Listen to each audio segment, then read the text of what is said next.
Here we are, the Penn Museum. Today we are getting a sneak peek to the Eastern Mediterranean Gallery, which is open to the public November 19th, 2022.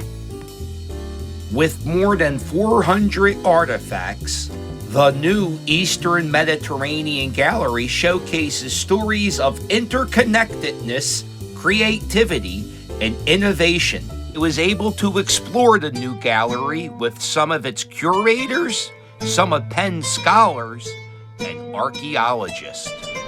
As you enter the gallery, you'll see a reconstruction of part of a ship from about 1300 BCE, based on excavations of ancient shipwrecks found off the coast of Turkey by George Bass, a Penn alumni. In the ship's hull, you can see some of the cargo that circulated around the Mediterranean, from raw materials like metal to seal stones made from gems. These decorative pieces of marble were placed atop a column in a Roman temple. They were reused 200 years later in the construction of an early Christian church. This showcases how the Mediterranean region is the crossroads of culture. Okay, so these actually span centuries of use and were used by different communities in different times.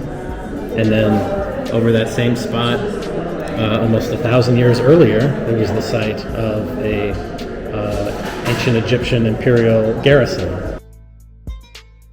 If you want to find out what frankincense smells like, right? You come here, you hit this, and you lift it up, and you can answer the age-old question: what does frankincense smell like? It doesn't smell like much. One of the interactive displays shows you that these busts weren't this color originally. You can actually see some color in his eyes, but this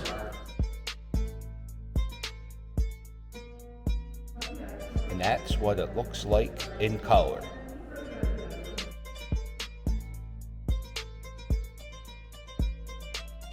Eric here is an archaeologist, and I want to know. Okay.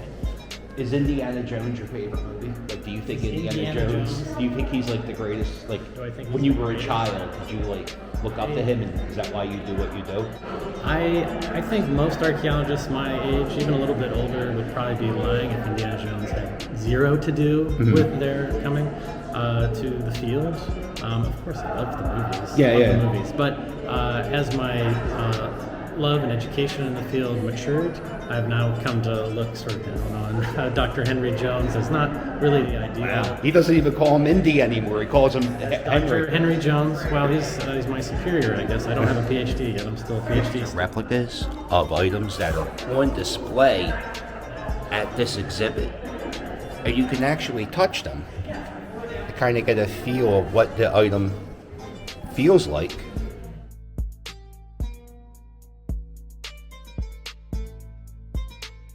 Sarcophagus nature of it. Okay. And here you can see the hole at the bottom, which is for, of course, if you have a burial, you need to be able to let fluids and things come out.